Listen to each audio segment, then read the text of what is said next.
All right. Hello, everyone, and welcome. My name is Hillary Barnes. I am Chair of Indiana Landmarks Board of Directors. And on behalf of the board and staff of Indiana Landmarks, I am pleased to welcome you all to Indiana Landmarks' 65th annual meeting and awards presentation. Yes.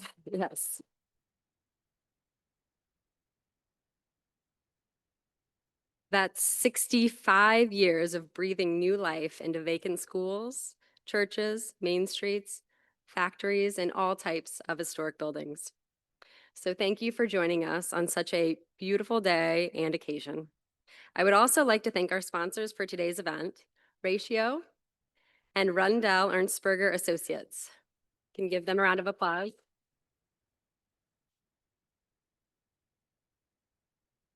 We've got a lot of great stuff to get to this afternoon, but first we do have to do some business that we have to attend to, namely the election of directors. And for that, it is my pleasure to introduce Governance Committee Chair, the Honorable Sarah Evans Barker, to lead us in the election of directors and officers.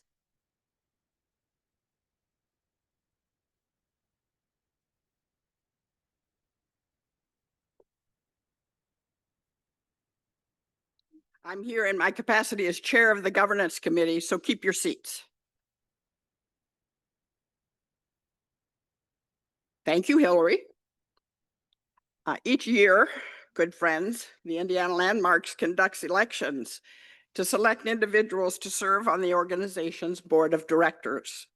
As chair of the governance committee, I'm here to present the nominees for election. In addition to myself on that committee, these other people serve well and ably. Alelia Bundles, Joshua Claiborne, Ellen Swisher Crabb, Sherry Dick, Greg Fairbach, David Haste, Susan Mendenhall, Ralph Nowak, and Ray Onco. It's a great committee. You'll see by the results that we give to you. We receive staff assistance, of course, from Brad Ward, and especially from Bethany Baugh, and from Marsh when he was here to give us some additional suggestions, now our President Emeritus. Before we proceed, I would like to take a moment to recognize and thank the directors who are stepping away from their board role for their valuable service and their leadership, and most of all for their friendship. We thank the following people: Marty Rahe of Cincinnati, Jem Rainey of Newburgh, both of whom are retiring from the board after serving three-year terms. Dave Heist of Wabash, an old warhorse if ever there was one. He co-chaired the Strategic Planning Committee. What a thankless task. And the capital campaign. He spent countless hours considering and drafting bylaws, the number 2 thankless task of governance organizations. He drafted them in a way to carry us into the future in fine form. He was a member of the governance committee. He's retired after 8 years on the board. Ron Bateman of Madison. Ron served on the board since 2022, bringing his expertise as an architect to the real estate committee and to the city of Madison, where he was instrumental in the restoration of the 1884 Eagle Cotton Mill into a Marriott hotel. Maybe you've stayed there. He would want me to say you should stay there. We also thank Melissa Glaze of Roanoke, who has chosen not to renew for a 3rd term. Tasha Huddleston of Indianapolis has elected not to complete her first 3-year term because of other professional demands and personal commitments that take her in another direction. And Rick James of Auburn, who was on the board for a short time this past year, but when he was elected chair of the board of the National Park Foundation, what were we supposed to say? No. So we didn't say no, we said Godspeed. And we're all lucky that he's taken on that responsibility.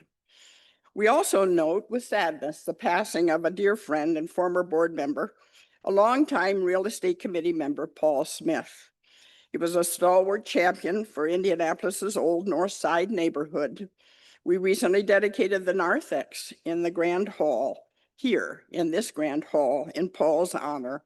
So the whole world, at least all of Indianapolis, misses Paul Smith, and we no less than the rest of them.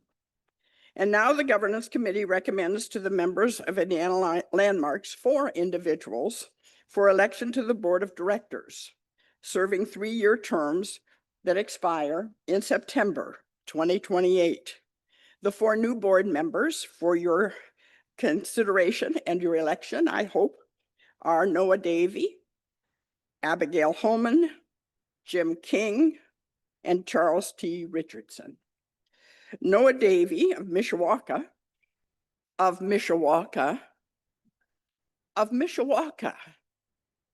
that's my hometown, is the senior broker and partner of Cressy Commercial Real Estate. He learned firsthand how to approach historic preservation and restoration as a member of partnerships that restored 2 significant places: the Studebaker Mansion, which is now home to Tippecanoe Place Restaurant, and the recently renovated Hotel Elkhart, winner of last year's Cook Cup for outstanding restoration. He is a past Michiana 40 Under 40 recipient and past board president of Big Brothers Big Sisters in St. Joseph County and the Music Village. Abigail Holman, known to most of us as Abby, is of Indianapolis. She's the president and founder of Site Strategies Advisory, LLC, a commercial real estate company. She serves on the board of directors for the Indianapolis Cultural Trail and the Greater Indianapolis Progress Committee, as well as on the Indianapolis City County Council Artificial Intelligence Commission. She was recognized by Indianapolis Business Journal's Who's Who in commercial real estate and the Women of Influence lists. Abby represented Indianapolis Public Schools when they sold the Coca-Cola bottling plant, whose transformation into Bottle Works merited our Cook Cup in 2023. Jim King, oh, by the way, if you have any AI issues, you should take them up with Abby. So I look at this audience and I think nobody's got any AI issues. But if you do, Abby is your first line of inquiry there. Jim King of Cambridge City is the CEO and co-founder of Indago AI, LLC. Jim and his wife, Jill, have been instrumental in reviving Cambridge City's Main Street and hold a long track record of rehabilitating historic properties, including a historic doctor's office. The part that was historic was the office, not the historic doctor, and their Greek Revival home. Jim also serves as a member of the Cambridge City Town Council, as well as chair and treasurer of the Wayne County Economic Development Corporation. Last but never last, really. Finally, I'll say Charles T. Richardson, known almost to everyone as Charlie. He's of Indianapolis. He's a retired attorney from Faegre Drinker. He's co-chair of the Rethink Coalition, Inc., working to effect the redesign of our loop of downtown interstates. He's a longtime member of Indiana Landmarks and serves on the steering committee of the Historical Society of the United States District Court.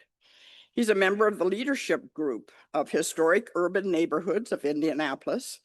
He actively supports a wide variety of cultural and civic organizations and is well known to all as a former board member of Fletcher Place Neighborhoods Association. He's also a devotee of all things Bedford, his hometown. He's a devotee not just of Bedford, of Indiana University, and Mary Todd Lincoln, his aunt. Don't ask him. Don't ask him about any of those things. Just take my word for it. He loves those things. Bedford, IU, Mary Todd Lincoln. So in addition to these new board candidates, the Governance Committee also recommends 2 current board members for re-election to second terms, which will also end in 2028. These 2 people are Terrell Anderson from Gary and Bruce Rippey from Batesville. In accordance with Indiana Landmarks bylaws, board members may serve up to 3 3-year terms. With thanks for their continued service and commitment to Indiana landmarks, the Board Governance Committee recommends the reelection of 3 current board members to serve 3rd terms, also ending in September 2028. Bishop Jennifer Baskerville Burrows, who keeps us ethically straight and closer to heaven than we would be otherwise. So thank you, Bishop Jennifer, for all you do. Also, Mike Corbett to serve his 3rd-year term, and Ray Onco from Richmond. Mike is from Noblesville. The Governance Committee moves the reelection of 1 board member to serve a 1-year term as an officer. Brett McCamey from Westfield will remain on the board as treasurer. So, on behalf of the Governance Committee, I hereby move the approval of the slate of directors as proposed. Hillary, I turn it back to you. I will call for a second. Second, all right, thank you. Now I will call for a vote. So all those in favor of approving the slate of directors as presented by Judge Barker, please signify by saying aye. Aye. Any opposed? Hearing none, the slate has been approved. Thank you, Judge. All right. I'm usually happy with a vote of 12. But to get this room all in concurrence, that's a good day. So the Board Governance Committee's role also includes proposing a slate of officers for approval by the board itself. And so this is simply an announcement because that election has occurred at our meeting just prior to this session today. The following slate of officers was elected to serve during the governance year beginning today and ending as of the September board meeting in 2026. Here is the slate of officers for the Indiana landmarks for the ensuing year. Randall Shepard, Honorary Chair. Hillary Barnes, Chair. Emily Harrison, Vice Chair. Sherry Dick, Secretary. Thomas Engel, Assistant Secretary. Brett McCamey, Treasurer. Doris Ann Sadler, Past Chair. Greg Fairbach, Past Chair. Brad Ward, President. Judy O'Bannon, Secretary Emerita. Marsh Davis, President Emeritus. On behalf of the Board Governance Committee, to all of these people up and down the line, I express a heartfelt thank you for their dedication, for their collegiality, for their investments of time and expertise, and most of all, for their friendship. Now that our business portion of the meeting is concluded, we shall move to the more fascinating part of the program, and for that, I'll turn over the podium to Indiana Landmark's very fascinating and still new president, Brad Ward.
There you have it. I think we're done. That was it.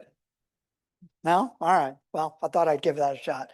Thanks to the team for putting that together. Really do appreciate it. Certainly, it demonstrates the trailblazing that's been happening here for quite some time. I want to kick this off first with just a moment of gratitude for all of you who got us here. If you all wouldn't be in this room if you weren't critical to our success. So the question that I have for all of you is just how successful have we been in the past 65 years? I don't believe I have my Jeopardy music. I did request it, but I have a quiz for all of you, and you'll get a lollipop if you can answer this correctly. So just by a show of hands, I'm curious, how many of you believe that Indiana Landmarks has saved 589 historic places in the last 65 years? Anyone? Oh, okay. All right. High rollers here today. All right. Anyone for 12, 15? Couple? All right. All right. There we go. And how about 3,000? Anyone bold enough to suggest that we've done 3,000? You all, my friends, would be correct.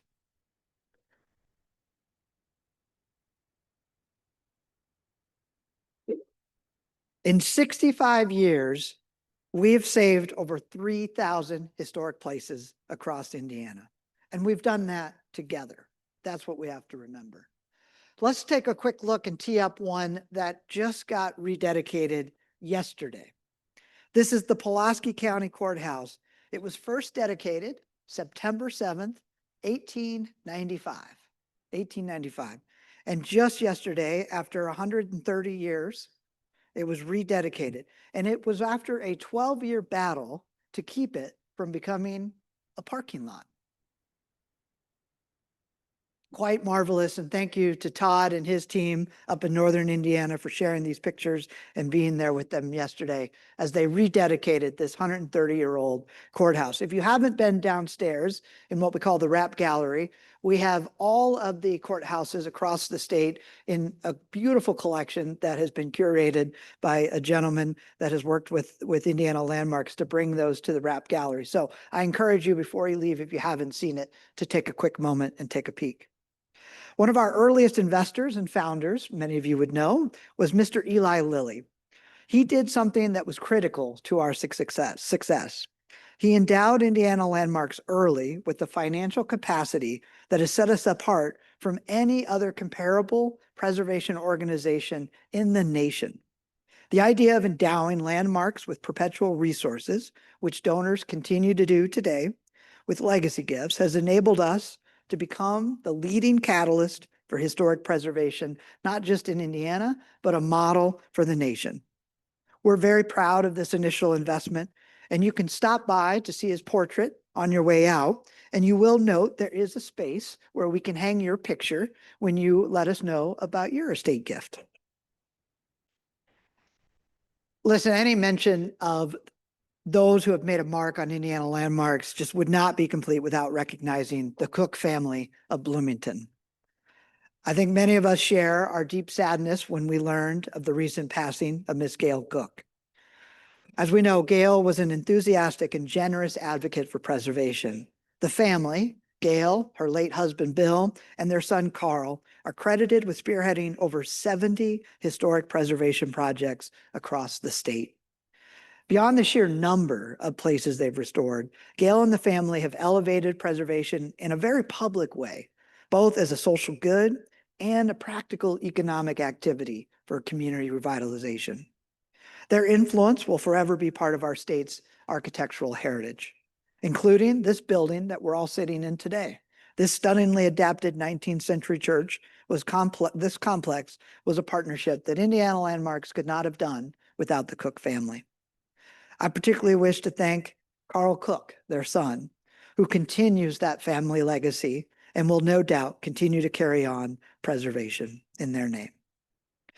For many of you, you probably are familiar with one of their most popular projects that has benefited this great state, and that's the West Baden Springs Hotel and the French Lick Resort. I still remember in the 1990s, the caving in walls. And certainly, I think what's most profound here is that my children will only recall this marvelous $35 million transformation that the Cook family led to restore the 6-story glass dome and the elaborate design in its 1902 original glory. Now, next is the proof that my kids have been to West Baden. And yes, I have very eloquently demonstrated that I can beat him still. And I want to tell you one more thing about this kid, as well as my daughter Finley, who's 14, Carter is 8. They're having so much fun volunteering here at Landmarks. He knows, many of you know Miss Suzanne Stannis. He knows her as the librarian. He knows Miss Mindy Woolman, who leads our communications and marketing, as the collector of cool stuff, and Bethany Bowe as his new best friend. And to support this volunteerism, he has been very clear with me that he maintains a few items in my office for safekeeping. That includes his name badge, which he's wearing tonight, a notebook, a clipboard that Miss Bethany provided for him, and an emergency lollipop. Because Dad, you just never know when the day is going to get away from you, and you'll need an emergency lollipop. So the lollipops that you found in your seats are compliments of Carter and Finley.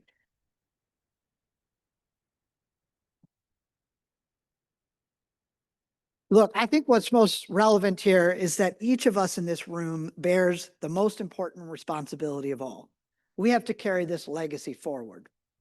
We have to pass this on to the generation better than we inherited it.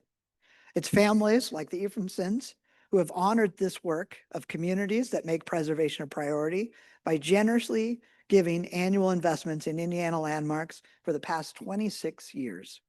It's these ongoing commitments of volunteers and donors that fuel our progress from one generation to the next. And we wouldn't be here without the professional staff.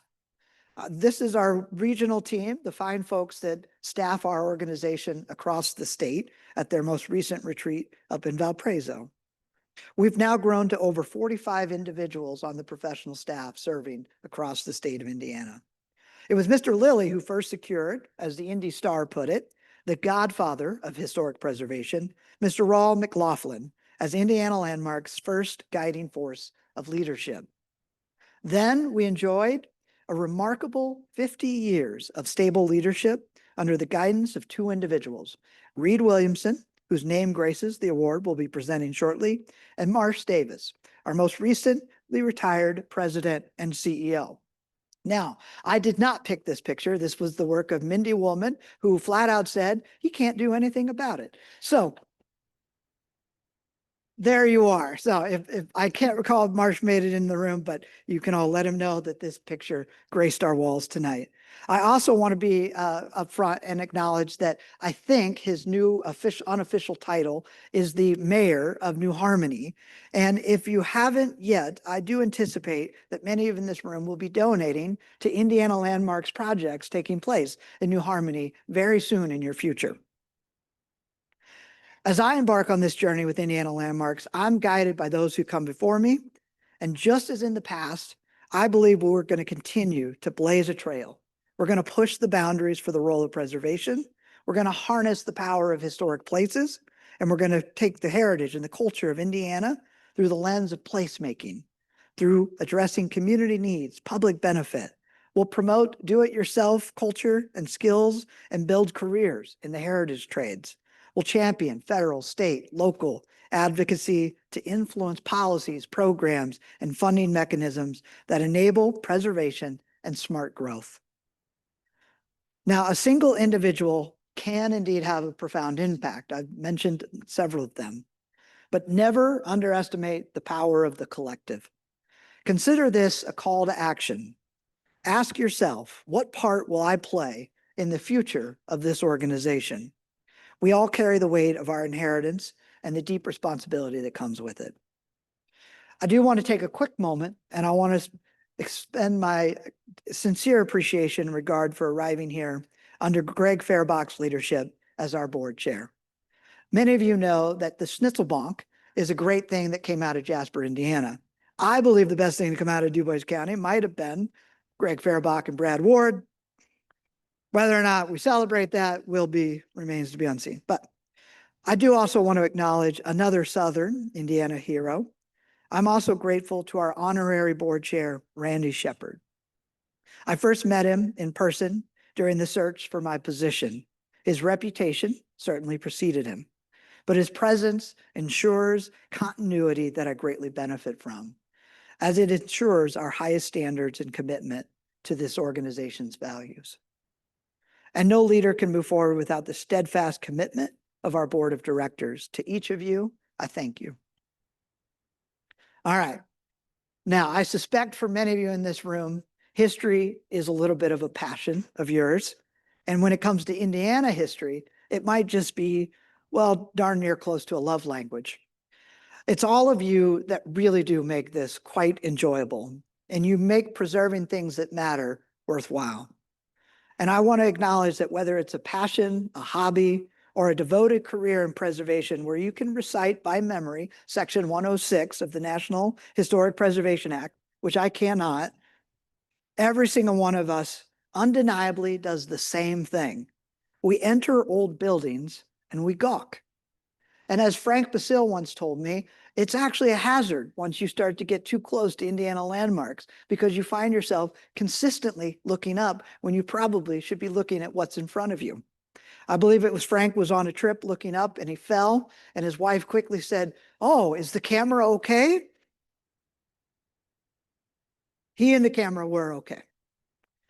We pass monuments, we wonder about their origins, we meander through historic landscapes, we feel a sense of renewal, and we feel a sense of belonging, drawn to the stories of the past, and we gain a deeper appreciation for the things we love about our community. So how do we leave everything better than we found it? Enter Indiana landmarks. In the video, as we started, we highlighted a few properties that were bought, rehabbed, and then sold back to Wabash, Indiana. Now, as a quick disclaimer, I said the town of Wabash, not Wabash College, as my DePaul degree does not allow me to speak in favor of such college. So, as it pertains to the work in the town of Wabash, we took the tried and true method, an approach of investing in repairs to stabilize buildings. This, in turn, enhanced their marketability. It boosted the entire neighborhood. It improved property tax rolls, enhanced the quality of life, fostered walkability. It improved vibrancy in the neighborhoods. It supported small businesses. It brought skilled labor. It created jobs and activity that fuel ongoing maintenance and revitalization of these structures. As we like to remind folks, preservation takes time.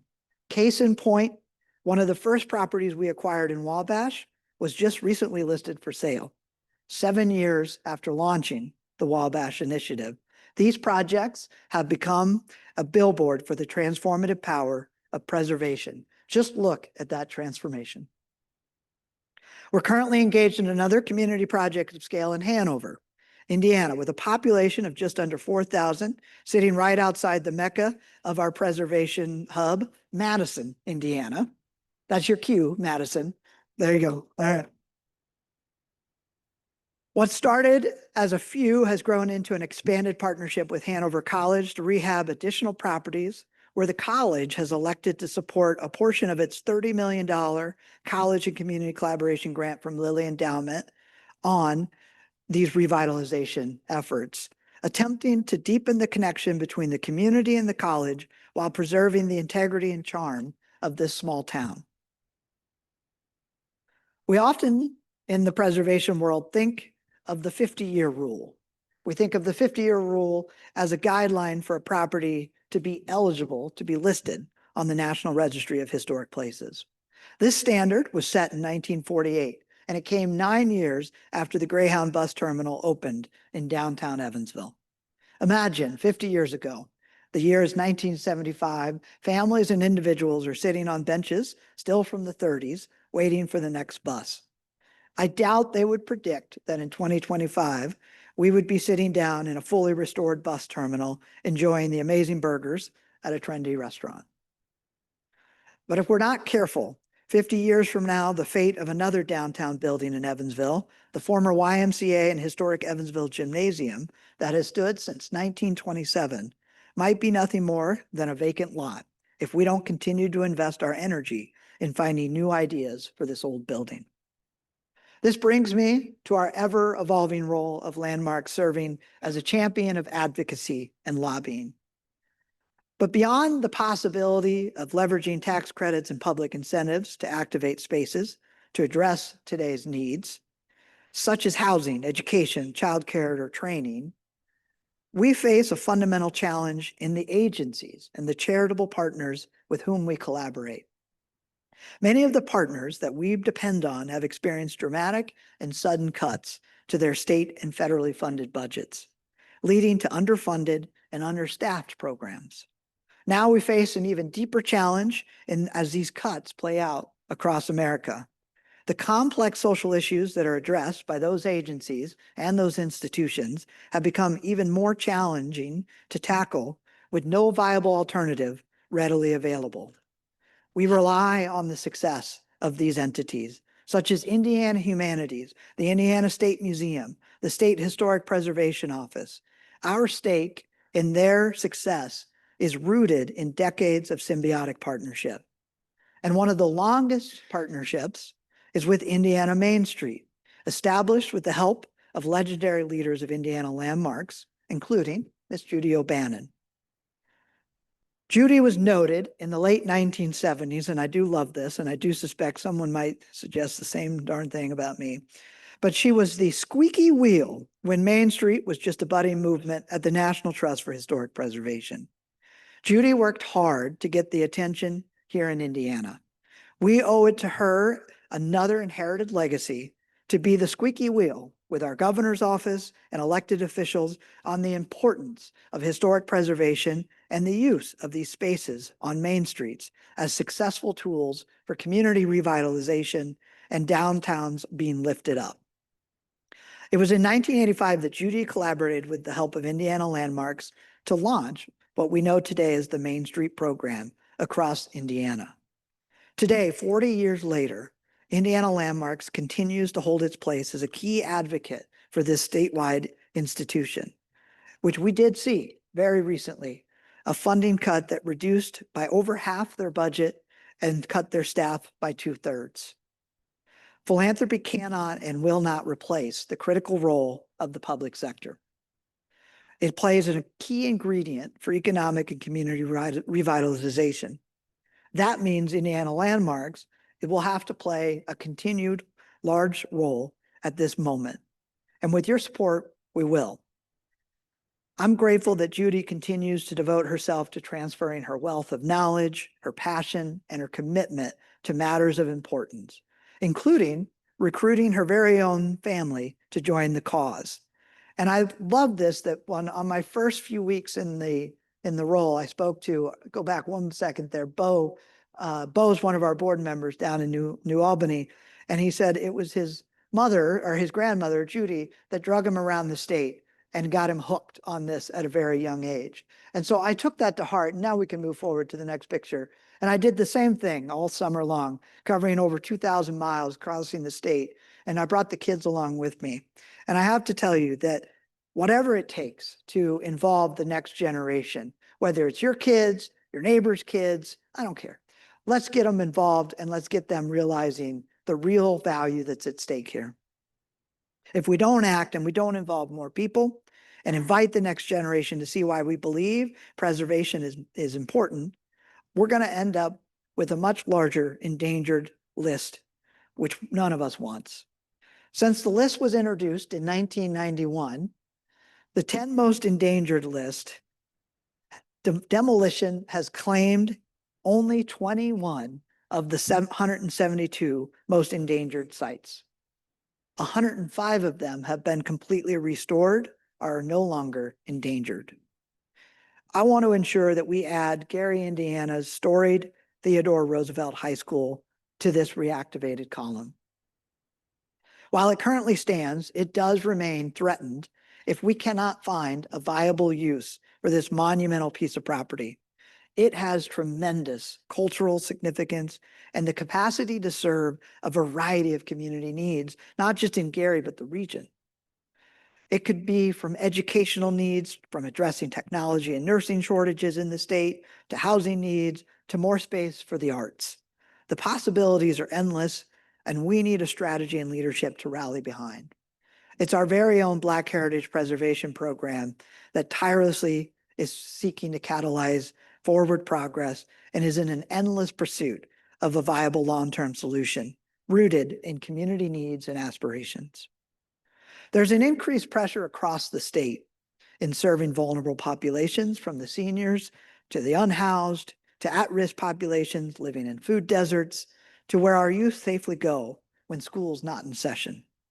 To help activate some of these needed spaces, we can look to the successes of Sacred Places Indiana. This is a proactive and quite progressive model of preservation, unlike any other, that goes way beyond simply saving a building. Sacred Places Indiana invests in the people.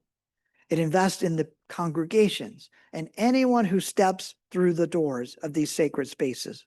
Through immersive technical assistance, capacity building training, Sacred Places ensures that a healthy congregation and a business plan are in place to support and sustain these beautiful places of worship. What makes it so special is that it goes beyond the use of the congregation, as seen in a recent applicant, Woodruff Place Baptist Church here in Indianapolis. This church, a 1926 Renaissance revival building, hosts essential programs from a youth mentoring program, a food pantry, a mental health counseling service, fitness groups, and serves as a gathering place for all walks of life. Look, working for Indiana Landmarks, this is not a passion project. This is a lifestyle. I don't walk down the street without the hazards of tripping, as I referenced. But I think this idea of taking in the architectural wonders that are around us is something that we all find quite gratifying. And I am deeply humbled by the fact that this 65-year-old organization continues to champion principles that have been broadly embraced. And while the core mission remains relatively the same 65 years later, times and attitudes have evolved, practices have modernized, and the tactics have diversified. As such, it's time for the preservation movement in Indiana to push forward.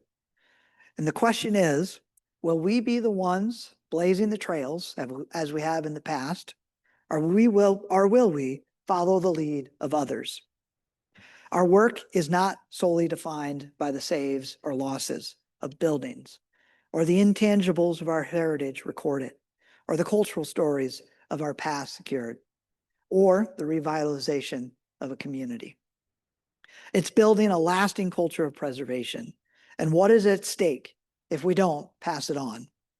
We bear the most critical responsibility of all to carry it forward, to pass on what we inherited to the next generation better than we found it. And speaking of the next generation, and someone who exemplifies engaging our fellow Hoosiers in thoughtful dialogue about what matters, I'm happy to cue up the next portion of our program by inviting Kira Amstutz to the stage to present our first award of the day, the Servaas Memorial Awards, which includes some fantastic work by the high school students of Eastern Indiana. Thank you.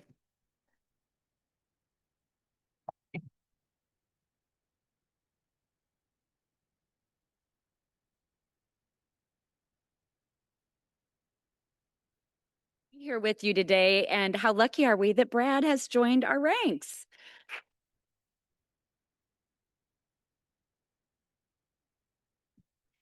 All right, as you heard, my name is Kira Amstutz, and it is my true pleasure to present this year's Sandy Servaas Memorial Awards. The awards recognize achievement in saving, protecting, and celebrating historic places, and honoring programs that educate young people about preservation.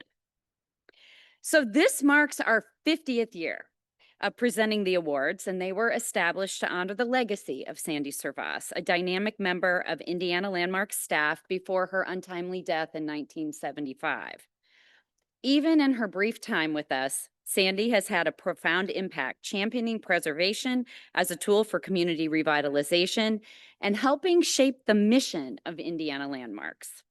The Servaas Awards includes cash prizes thanks to a generous bequest from Sandy's family. So I'm honored. It's been several years now that I've served on this committee. It was chaired again this year by our dear friend Randy Shepard and included my wonderful colleagues Mike Corbett, Sarah Edgerton, Ryan Hamlet, Michael Rodman, Charlita Winston, and we had great support from Brad Ward and Suzanne Stannis. It's always very hard to select these awards because there's so many deserving applicants. We get nominations from the public. And in choosing the winners, there are a couple of things we look for. We look for a documented record of success and lasting community benefit. I think these are all things we care deeply about. So when it comes to lasting community benefit, teaching the next generation is certainly high on the list. But recruiting young people to care about historic places and community heritage can require a little bit of out-of-the-box thinking. At Union City Junior Senior High School in Eastern Indiana, Workforce Wednesdays offers students in grades 7 through 12 the opportunity to get out of the classroom and participate in community projects. Looking for a way to benefit the town and make history come alive for his students, history teacher Kyle Purdon partnered with the Union City Preservation Society to form the Union City Junior Historical Society in 2022. High schoolers began by setting up a GoFundMe campaign and organizing a student versus teacher basketball tournament. And they did that tournament to raise money for a statue commemorating local statesman, Indiana Governor Isaac Gray.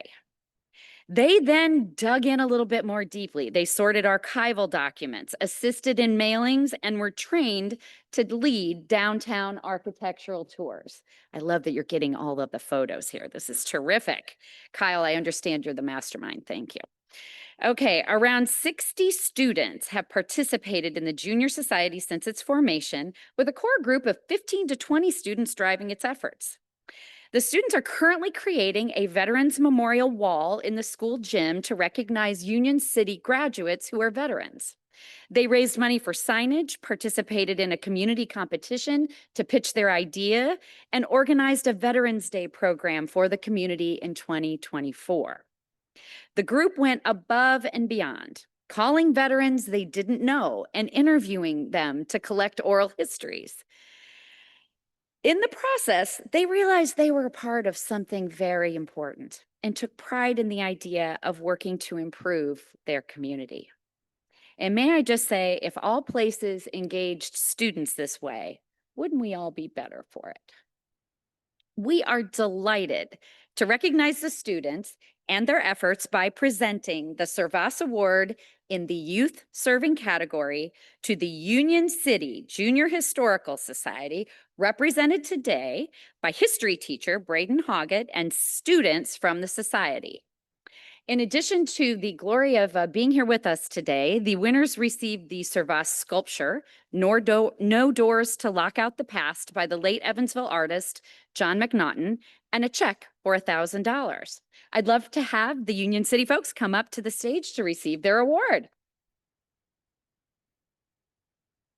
Which and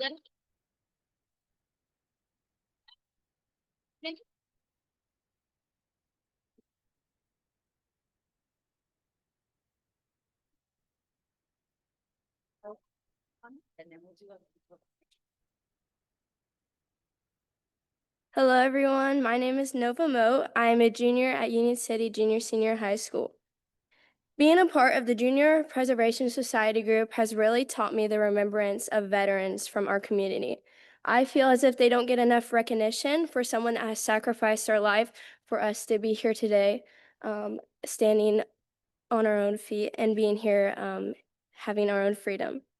Words cannot fully express the gratitude I feel for every veteran that is currently serving or is still a veteran.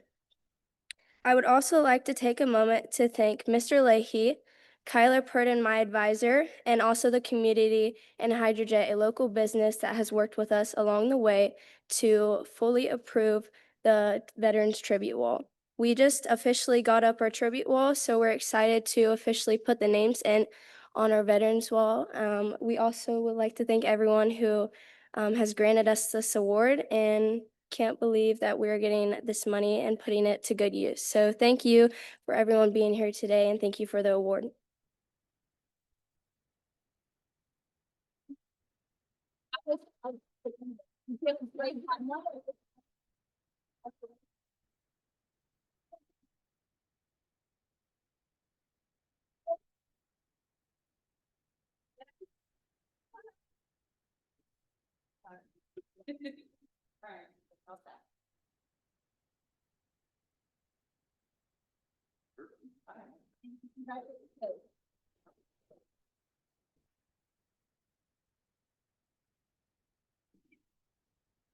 That was terrific. We've got another one.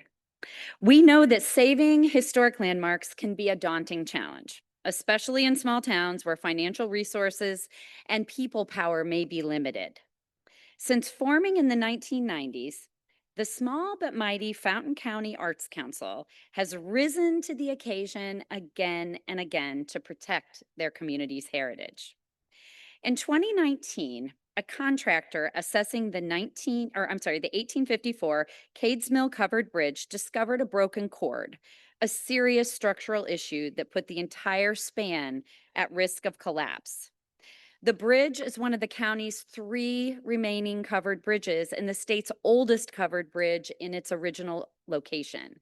So members of Fountain County Art Council's Historical Committee saw saving the span as imperative, but they knew finding the money for rehabilitation would be a tall order. Fortunately, the council has a strong track record to draw on. The group rallied in 2001 to save the 1842 Fountain County Clerk's Building in Covington from demolition, buying the landmark and rehabilitating it as a local history museum. In 2018, the group stepped in again to save the county heritage by securing $227,000 in donations and matching grants to clean, repair, and reseal 2,500 square feet of WPA-era murals in the Fountain County Courthouse. To rescue the covered bridge, the Art Council faced its largest fundraising challenge to date. They partnered with the Western Indiana Community Foundation to set up a fund for repairs.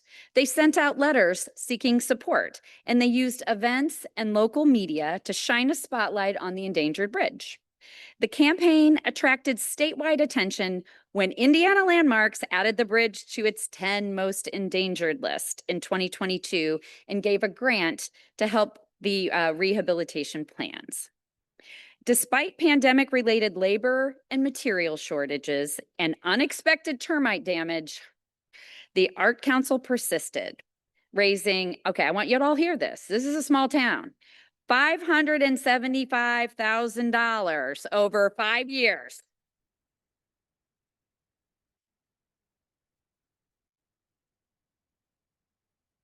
Woo, with the final Buy a Beam campaign pushing the project over the finish line. I can tell these guys are scrappy and smart.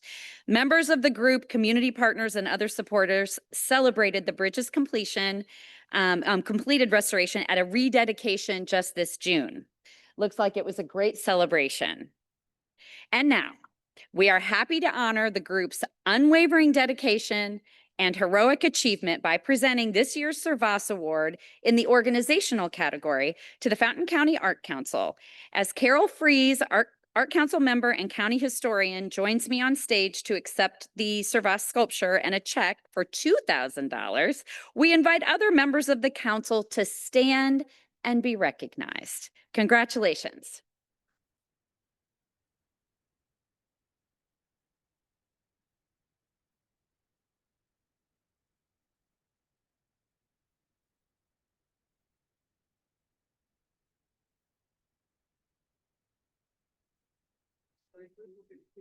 We're going to do our picture real quick and then we'll get you over here to say a few words. How about that?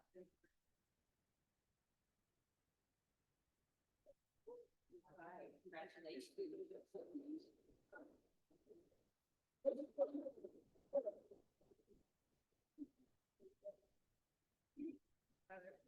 Cades Mill covered bridge was ready to fall into Coal Creek in 2019 The county officials weren't interested. If it fell in, they'd just clean it up and go on since there was a parallel concrete bridge. But private people that wanted to preserve it in 19 did the first stabilization job. We began collecting money for the repair, for the type of repair we found we needed. Begin in 23 with private donations. We did a second preservation. The first was to keep it from falling in. The second one was from rolling over into the creek. And finally, in early 24, we were able to convince the county council and commissioners to donate us a little money to get over the top to do the permanent repairs. We had over 500 private individuals and grants, private grants to preserve the bridge. So most of the money came from private. So if you go out and communicate the needs, go to festivals. I went to several festivals with a model of the bridge, created interest, and we got the contributions to do the job. Engineering firm liked the project, gave us a good price. When we bid the job, we found a wood construction company that helped us with a very reasonable price, and we got the job done. And putting the bridge on the most endangered list helped us get private donations. Tommy Kleckner, our regional landmarks person, was very supportive. Landmarks gave us a grant towards the project. So it shows that you can get people interested in history if you keep the perseverance on it, communicate the needs through letters, booths at festivals, and benefit dinners. So thank you very much for the award. We appreciate it.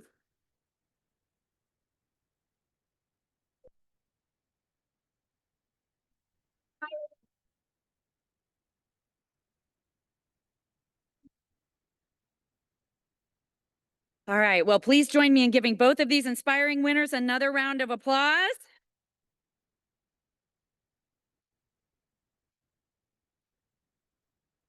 And now it is my pleasure to introduce John Stacer, Historic Madison, to tell us about the next portion of our program.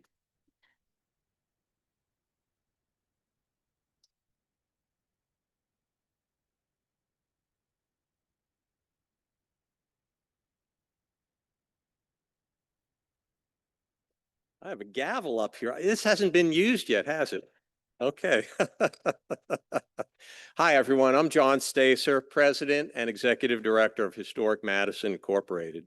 And I am pleased to be with you today to present Indiana Landmarks Williamson Prize to someone I've had the pleasure of knowing and working with for many, many years. The Williamson Prize recognizes outstanding individual leadership in historic preservation. As most of you know, Reed Williamson was the president of Indiana Landmarks for over 30 years before he retired in 2005. The Williamson Prize honors his legacy as a dynamic leader in the historic preservation movement here in Indiana and nationally. When Indiana Landmarks invited me to present this year's award to Merritt, Alcorn, it was an opportunity I couldn't pass up. I've known Merritt since 1991 when I began work at Historic Madison to restore the Schrader Saddle Tree Factory. He was already a seasoned preservationist with significant accomplishments to his credit. Today, Madison, Indiana is a popular destination for people who love history and historic architecture. Just by show of hands, how many of you have been there? All right. Well, we welcome you. Come back again. Okay. With street after street of 19th and 20th century buildings, downtown Madison is proud to boast one of the country's largest contiguous National Historic Landmark districts. For that proud distinction, we owe a deep debt of gratitude to Merritt for his long track record of work fostering appreciation for the city's heritage and making a case over and over again for protecting its character-defining landmarks. His early advocacy efforts helped establish Madison's reputation today as a community with a rich sense of place. Like many of us in the historic preservation field, an early loss heightened his awareness of historic architecture and the poignant permanence when it's destroyed. In the 1950s, demolition of the facade of the Madison Bank and Trust Company spurred the creation of the preservation group Historic Madison, an organization I'm honored to lead today. In 1976, Historic Madison's founder, John Windle, invited Merritt, who had just started his own law practice, to join the organization's board of directors. In 1977, the National Trust for Historic Preservation joined with Historic Madison and selected Madison as one of 3 pilot communities for a new program called the Main Street Project, intended to spur downtown revitalization. Merritt enthusiastically supported Historic Madison's pioneering work to promote preservation of commercial buildings and locally owned businesses. He put his legal expertise to work helping to craft a local historic district ordinance to provide guidelines and protection for downtown buildings, a measure that passed in 1981 despite considerable political opposition. Even though it was unpopular at the time, the ordinance was effective in making everyone think about their historic buildings. Over time, preservation has emerged as a community-wide value and inspired private investment in downtown, planting the seeds for the city's National Historic Landmark District designation in 2006. In the 1990s, a dilapidated 19th century wagon wheel spoke factory along the historic Michigan Road into downtown was getting a lot of negative attention. While most communities would have demolished the property and called it a day, Merritt and his partners at his law firm invested in rehabilitating the place for use as their offices and opened it for community events as well. The rehabilitation earned an Adaptive Reuse Award, a national award from the American Bar Association, and set an example of how local industrial landmarks could be repurposed for new uses, blazing a trail for the development of similar sites. The project summarizes and symbolizes in brick and stone the commitment Merritt has to historic preservation. I'm not really sure where we'd be today without his expert guidance at Historic Madison. Merritt has chaired the organization's board of directors for 20 years and continues to offer support as emeritus chair. During his many years of involvement, he's helped us navigate the acquisition, restoration, and reuse of landmark properties, including the Shrewsbury Windle House National Historic Landmark and the St. Michael the Archangel Church. He has also supplied pro bono legal aid over the years to many draft historic preservation covenants and easements to protect the character of properties that we've sold, continuing his legacy of protecting Madison's outstanding architecture in perpetuity. I love to talk about Madison, as you could tell, and could go on for quite a long time, but it's really time for to let Merritt speak for himself. And so it's my honor to present the 2025 Williamson Prize to a true public servant and outstanding preservation leader, Merritt Alcorn.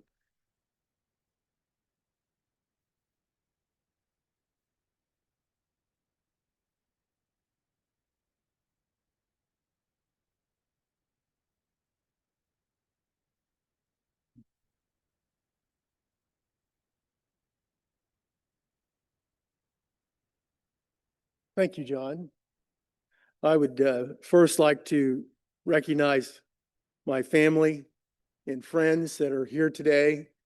Carolyn, my wife, my brother George, children's, Brian, Megan, David, and we have also Maureen, and we have also some grandchildren here, Luca and Jude. So thank you guys. 50 years ago, a transformation began in downtown Madison, Indiana.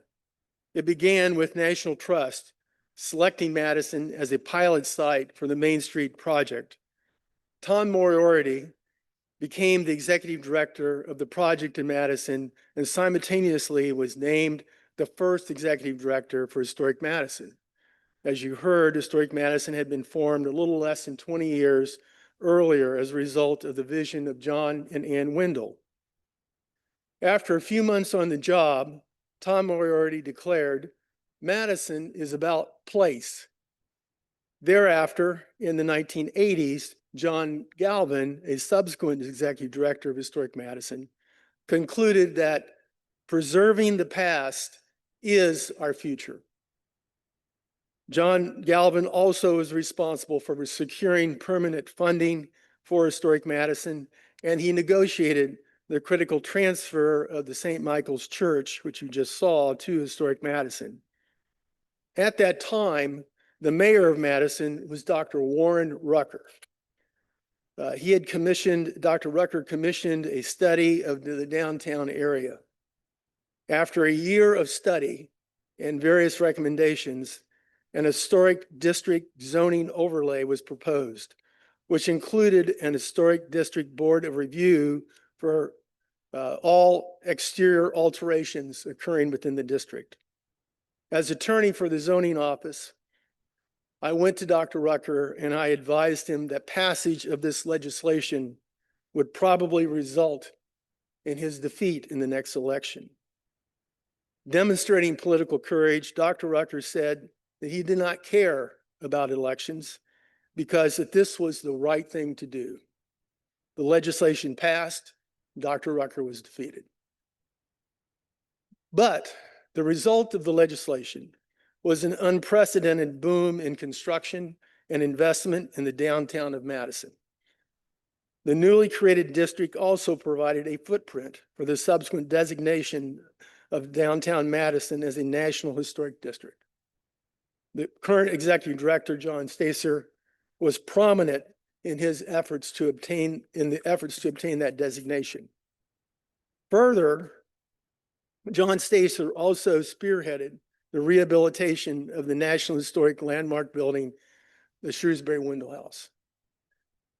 Throughout, Indiana Landmarks has been a part of this transformation by supporting Historic Madison, Inc., Cornerstone, and the City of Madison. Today, preservation of downtown Madison is a community value. It is the value of the community because it provides Madisonians with a sense of identity. To close, let me say that as you wander the hills surrounding Madison, you can find evidence of ancient habitation. It is said that the Native Americans sat on the cliffs east of Madison and watched the river roll by for hours at a time. Today, Carolyn and I sit on our front porch and watch the river roll by. So I know that this latest chapter of Madison is not the last, because Madison is about place. I thank Indiana Landmarks for this distinct honor, and I accept on behalf of all Madisonians who have worked with vision, diligence, and courage to bring about change. Thank you.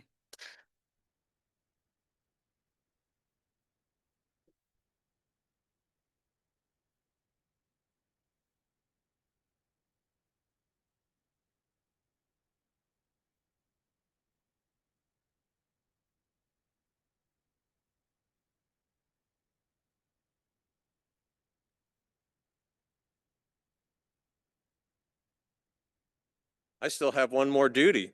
Now I'd like to invite newly elected Indiana Landmarks board member Charlie Richardson to present our next award. Charlie?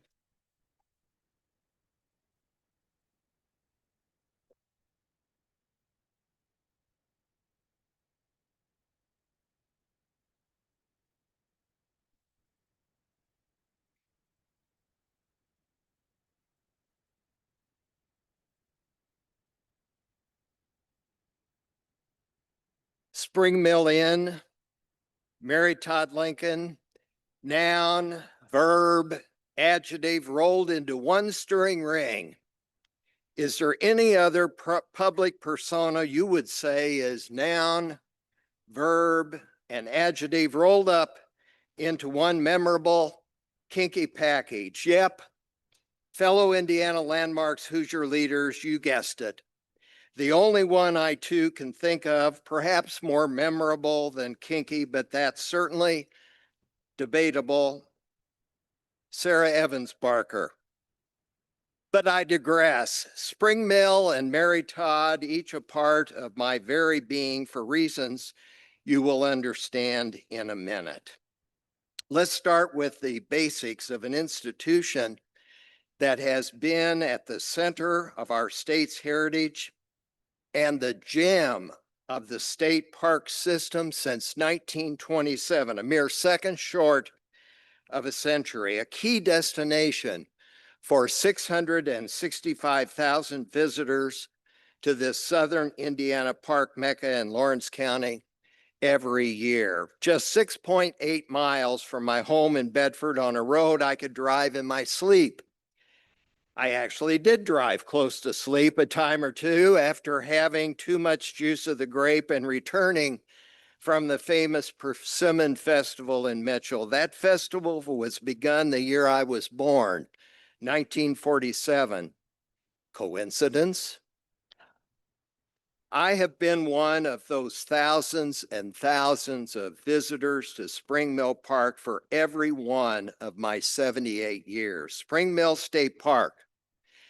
Cave rides and explorations, trail hikes, picnics in classic shelter houses, and on creek streams as cold as ice. The Virgil Grissom Astronaut Memorial and stays in the majestic Spring Mill Inn, all a part of my soul, as is the persimmon pudding served in the inn's warm and welcoming dining room. Heaven, pure bliss, Satan, set me free.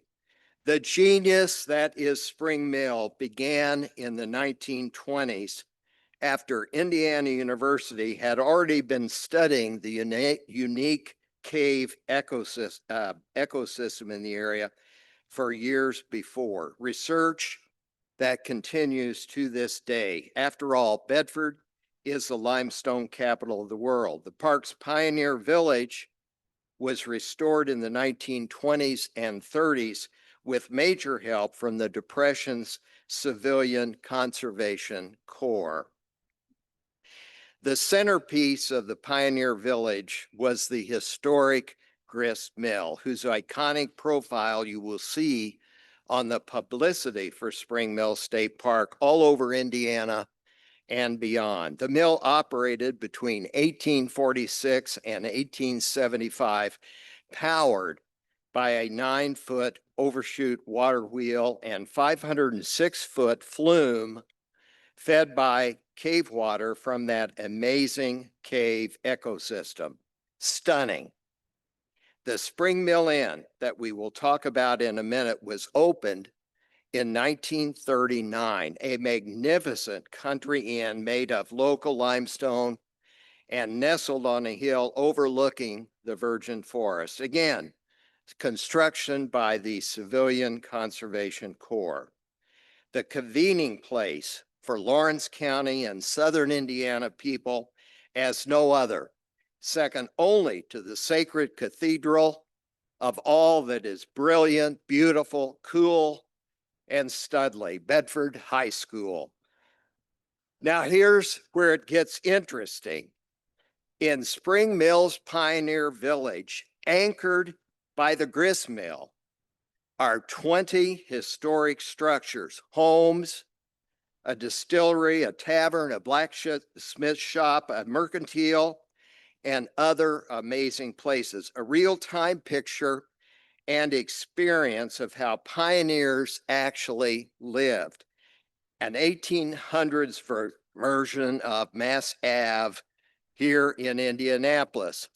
And right in the Amen corner, closer to the grist mill than any other home, is the Todd home. Get it? Charles Todd Richardson. The Todd home was built by my great Todd grandparents in 1830 and last occupied by my great Todd grandparents. We are direct descendants, or at least close cousins, of Mary Todd. And Judge Barker cannot deny me that. The home was moved 8 miles to the Pioneer Village in 1930, exactly 100 years after it was built. If you visit the Todd home this fall, you will see my relatives' portraits, Andrew and Elizabeth Todd. Both portraits and the beauty you see at the podium now show you without fake news or Photoshop correction how much all of us Todds look like, talk like, and are batshit crazy like our Aunt Mary Todd Lincoln, wife of our 16th president, Uncle Abraham.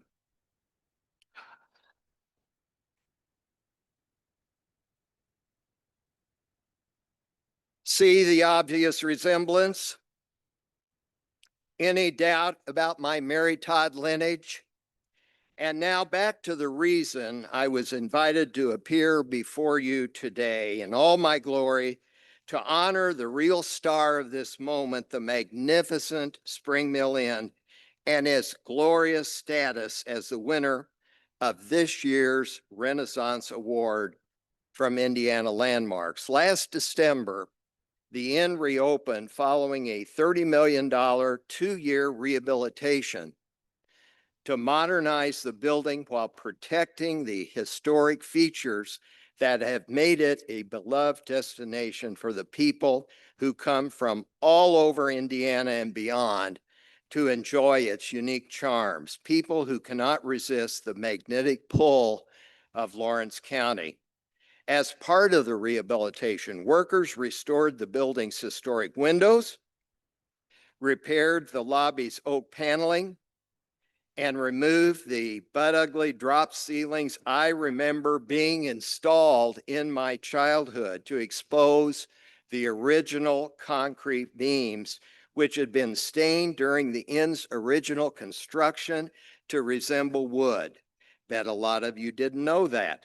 Particularly important, and I can't emphasize this enough, the project reconfigured the lobby to incorporate a new ramp, making the space more accessible to all visitors. Other improvements include new heating and cooling systems, new plumbing, new furnishings, fixtures, paint, and carpet in all guest rooms. In other words, a stay at Spring Mill Inn will wrap you in all the finest comfort that modern Hoosier hospitality has to offer and drench you in the true nectar of the Southern Indiana gods, Big Red. This project marks the inn's first full-scale renovation since it opened more than 80 years ago. Oh yes, I shouldn't forget to mention that in addition to the inn's makeover, work wrapped up this spring on repairs to that stunning grist mill I mentioned previously, the park's proud namesake.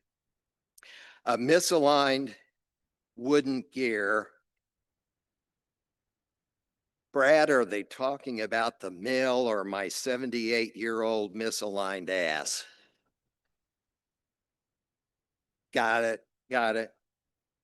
They had to replace the shaft, water wheel, and other mechanical components of the mill. The wooden flume that supplies water to turn that giant wheel also had to be reconstructed. But finding a silver lining in the middle of tragedy, the repairs incorporated poplar wood salvaged from trees damaged by a tornado that hit McCormick's Creek State Park in 2023. The whole beautiful endeavor was funded from $100 million allocated by the state to the Department of Natural Resources to address deferred state park maintenance. And may I personally say, it's money well spent. Let me conclude by congratulating the entire Spring Mill team. Let's start with the best advocate and leader a major project can have, Dan Bortner, Executive Director of the Indiana Department of Natural Resources during the entire project, a member of the Bedford City Council, and our hero on all things historic preservation. Our state and Lawrence County leaders, led by former Governor Holcomb, the design and construction teams, and perhaps the most important of all, the remarkable people of Southern Indiana who have nourished the treasure that is Spring Mill State Park for a century. You have now made that treasure shine more brightly, be more accessible for all our people, and prepared it to inspire Hoosiers and Americans from all over the Midwest for another century. Bravo, friends, bravo, from Indiana landmarks and admirers like Uncle Abraham and his wife's Hoosier relative. And now please join me in welcoming Brant Ballman, Director of the Indiana State Parks, and Karen Hinton, Deputy Director, and Dan Bortner to the stage, and applauding this remarkable, nay, life-changing investment into one of Indiana's most important historic places.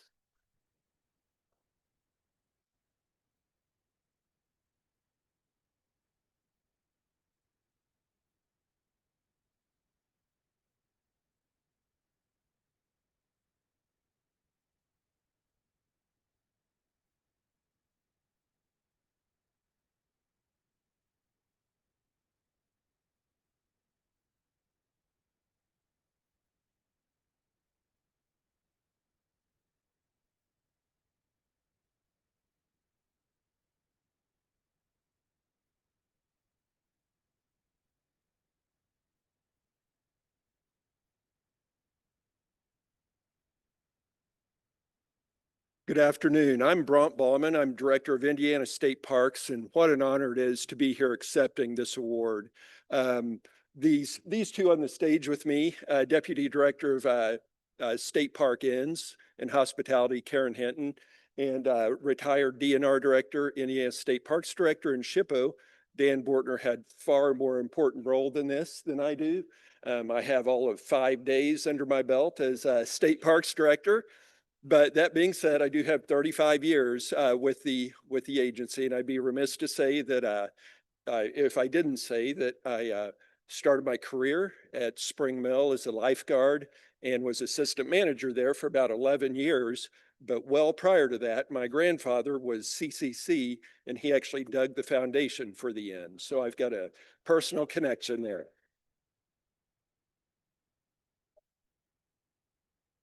Thank you.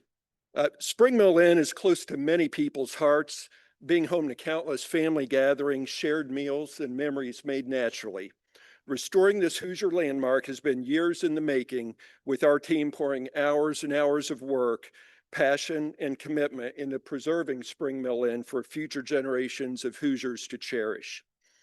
The revitalization of Spring's beloved 1939 limestone inn ensured our guests can enjoy a comfortable modern stay while keeping true to the inn's historic character and features. We're thankful for the financial support we received from the Indiana General Assembly that made this restoration possible, and I'd like to welcome everyone to come out and see the inn for yourselves. Thank you for this award, and thank you for your commitment to Indiana landmarks like Spring Mill Inn.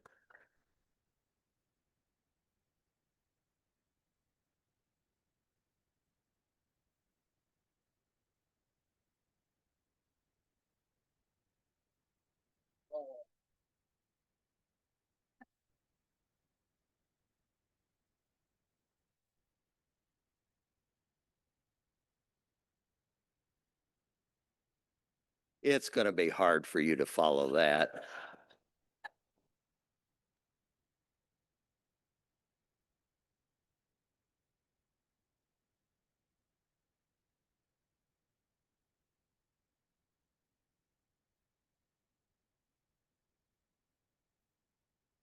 Despite weeks of petitioning to go first, you can see why we held Charlie back.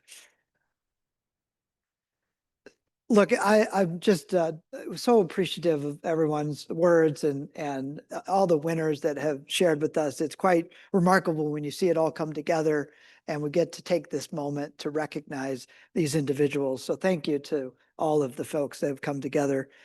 I have the special honor this afternoon of introducing our final award. And for many of you who've already gotten through your lollipops, this might be good news for you. The Cook Cup for Outstanding Restoration recognizes those who follow the highest standards of restoration in rehabilitating a significant historic landmark with positive impacts on the community. Indiana Landmarks created this award in 2007 and gave the first cup to the Cook family of Bloomington for the spectacular restoration of the West Baden Springs Hotel, and to acknowledge the profound impact they have made around Indiana through many inspiring preservation projects, including this place. Since then, 16 projects have earned the kudos for their transformation and impact, ranging from downtown commercial buildings and theaters to churches to sports venues, former factories, and even a historic park. I'm delighted to welcome Ralph Nowak to the podium to tell you about this year's winner.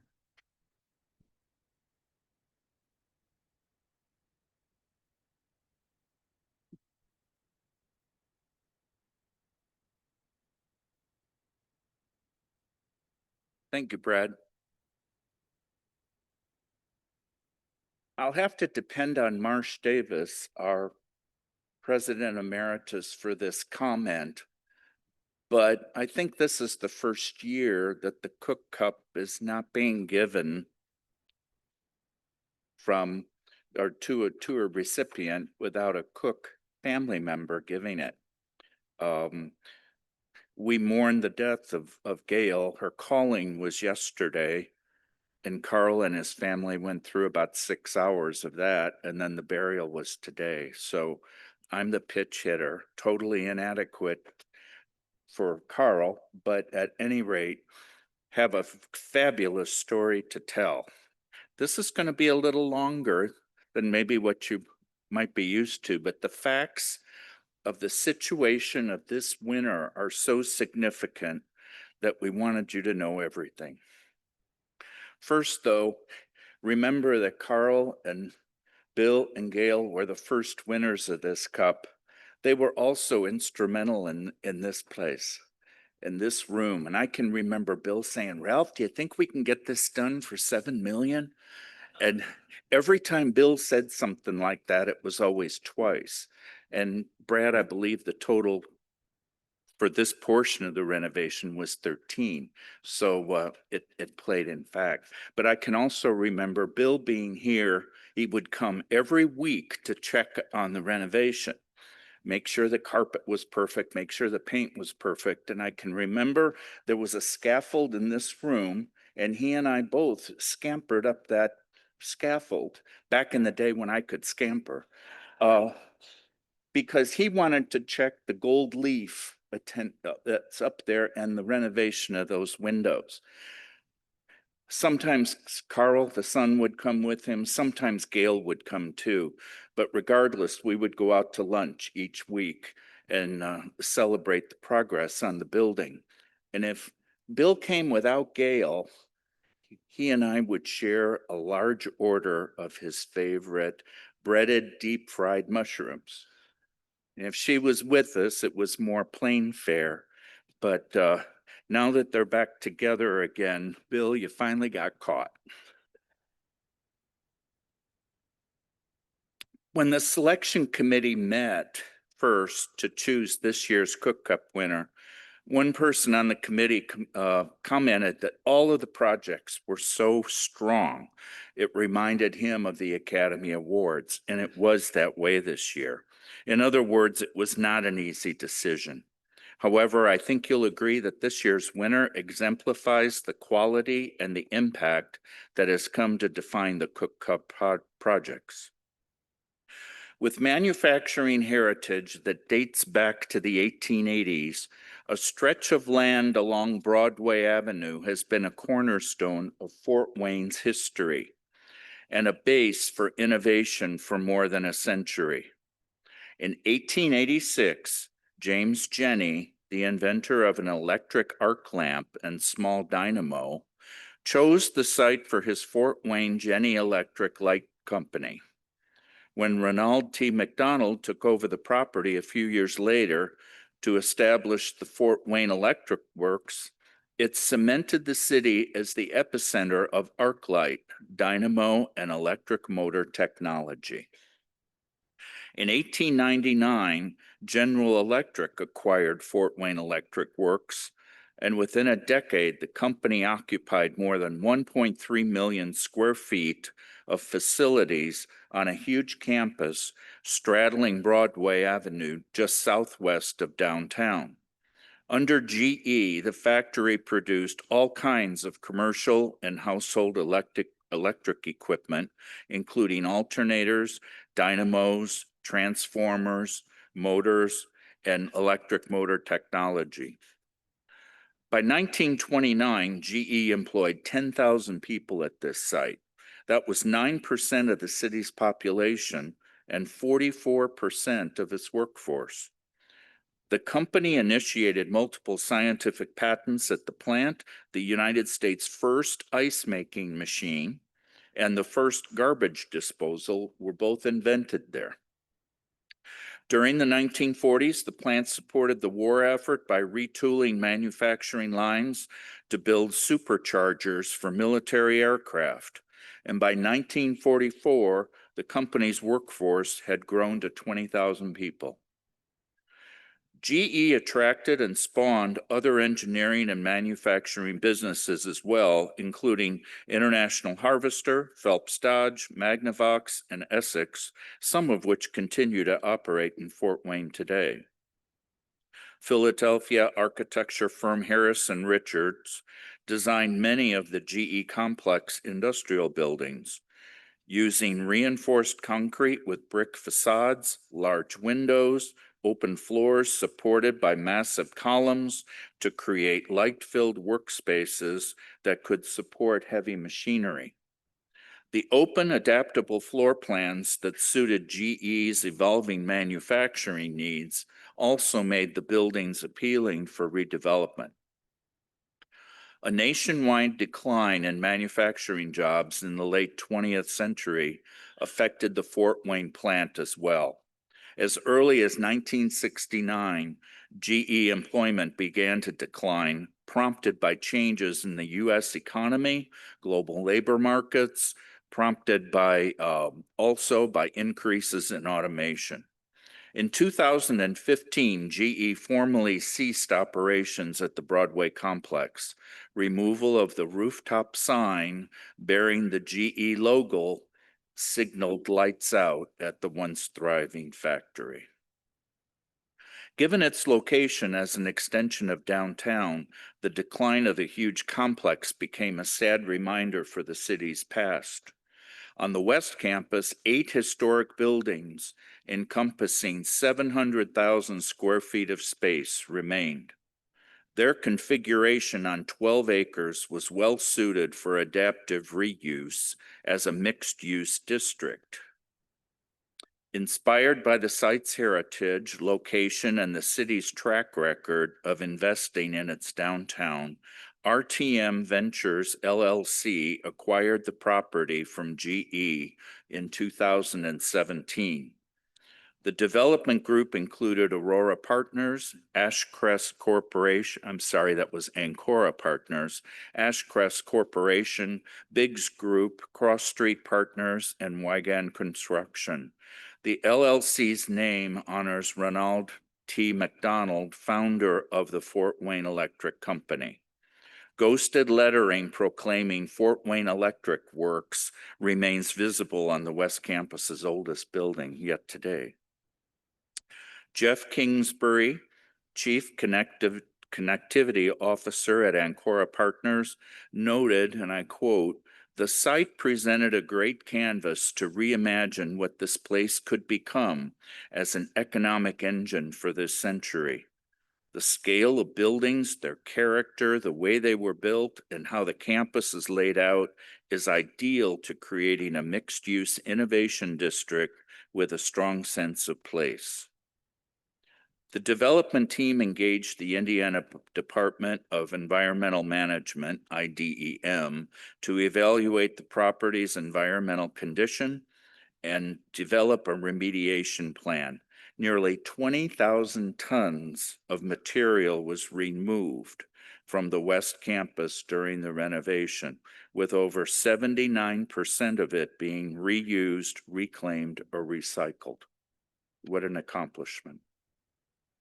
The buildings were retrofitted with energy-efficient windows, roofs, and updated mechanical, electrical, and plumbing systems, while the historic foundations, concrete and steel structure, exterior walls, and character were preserved. The only building that GE continued to power and condition was the GE Club, built in 1926 as a gymnasium and a 12-lane bowling alley funded by the General Electric Company and Fort Wayne employees of GE. Honoring its heritage, the gym continues to serve as a gathering space and community center, now hosting programs and concerts. During construction, Electric Works was estimated to support more than 3,200 jobs, with a direct financial impact of $385 million. And 90% of that construction labor came from Northeast Indiana. The project utilized $35.7 million in federal historic tax credits and $12.5 million in new market tax credit allocation by the National Trust Community Investment Corporation, the company's largest historic tax credit investment in its history. Electric Works qualifies as the largest historic adaptive reuse project in the state of Indiana. Nearly $300 million was invested to restore and redevelop the campus amid significant headwinds and challenges, including the COVID-19 pandemic. There are now over 1,000 jobs on the West Campus, with hundreds of thousands of visitors annually. In its first year, Electric Works hosted over 200 public, private, and community events. Today, Electric Works is the culmination of a vast public-private partnership to realize the community's vision in saving and reimagining this important place. Partners include Ancora, the state of Indiana, Allen County, the city of Fort Wayne, and multiple neighborhood, city, and regional planning and initiative. A Parkview Health primary and urgent care clinic and a public market and food hall provide access to resources in a previously underserved area. A new public STEAM high school serves 400 juniors and seniors with project-based learning, internships, and new career pathways with businesses on campus. Beyond the campus, the neighborhood has changed for the better. Though Electric Works is in a distressed area with high unemployment, poverty, and low household income, the project has been a catalyst for change. Nearby nuisance businesses have closed or moved away, and local property owners are making renewed investments in their homes and businesses. Jeff Kingsbury may have summed it up best, and I quote him again. "Instead of spending millions for demolition to create another vacant site, we were able to realize the community's vision by leveraging state and federal funding that incentivizes private investment to reuse these historic buildings in new ways. Here we have an opportunity to create a place to live, work, shop, play, and learn in an urban setting with a sense of character, qualities that are very desirable nationally for growing businesses and the talent they seek. And now, please join me in welcoming Jeff, along with Kevin Biggs of the Biggs Group, to the stage to accept this year's Cook Cup for outstanding, and I say outstanding once again, restoration.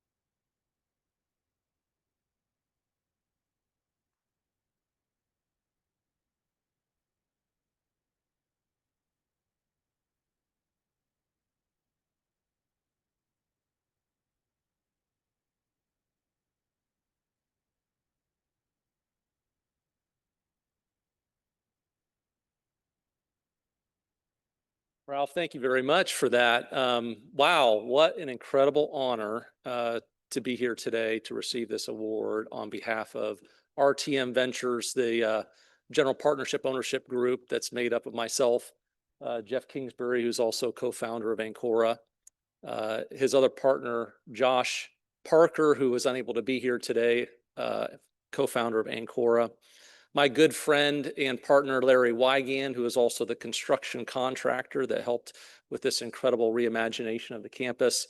And last but not least, Tim Ash, very grateful for his efforts too.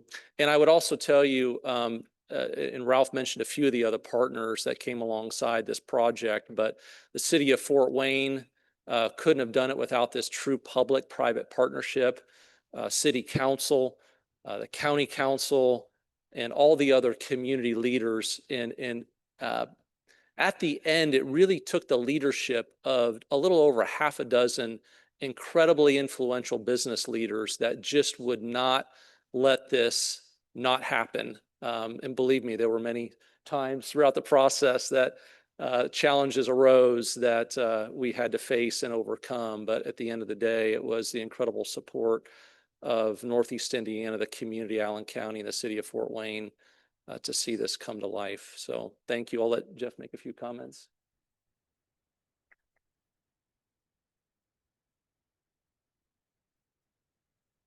I just wanted to build on Kevin's comments, but also something that Brad said about the power of the collective. And this was really a labor of love. We've been at it for about 9 years now, and I had hair when we started this. And not without a lot of trials and tribulations, but when you get a group of people passionate and committed to making something happen, you can do great things, things that you can't do on your own. So Governor Holcomb was mentioned earlier. We would like to extend our thanks to him and his administration, who were critical to helping this. We had a consortium of 5 banks, local and state banks that came together for the construction loan because none of them could handle it themselves because of the size of the loan. 21 different sources of capital in the project funding. And also I wanted to just thank the great work that Indiana Landmarks does throughout the state and the model that you set nationally. My friend Marsh Davis was a counselor to me during this process, and I appreciate all of his wisdom and insight. And also can't go without recognizing the important work that the Cook family has done for not only the world with the work that they've done as Cook Medical Group, but Bill, Gail, and Carl, and the commitment they've made personally to preservation. So thank you so much for this recognition. We accept it humbly on behalf of the people of Fort Wayne and Northeast Indiana. Thank you.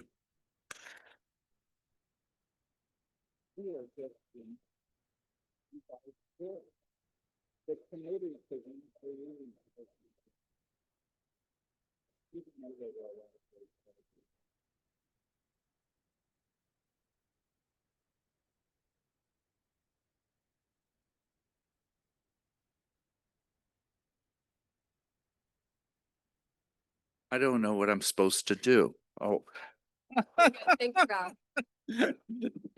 Thank you. Before we bid you all farewell this afternoon, I hope you'll join me in one more round of applause for all of the award winners and their inspiring achievements.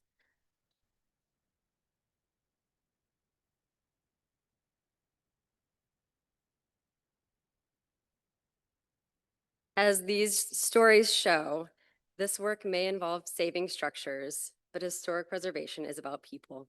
It's about strengthening communities, building civic pride, and fostering connection.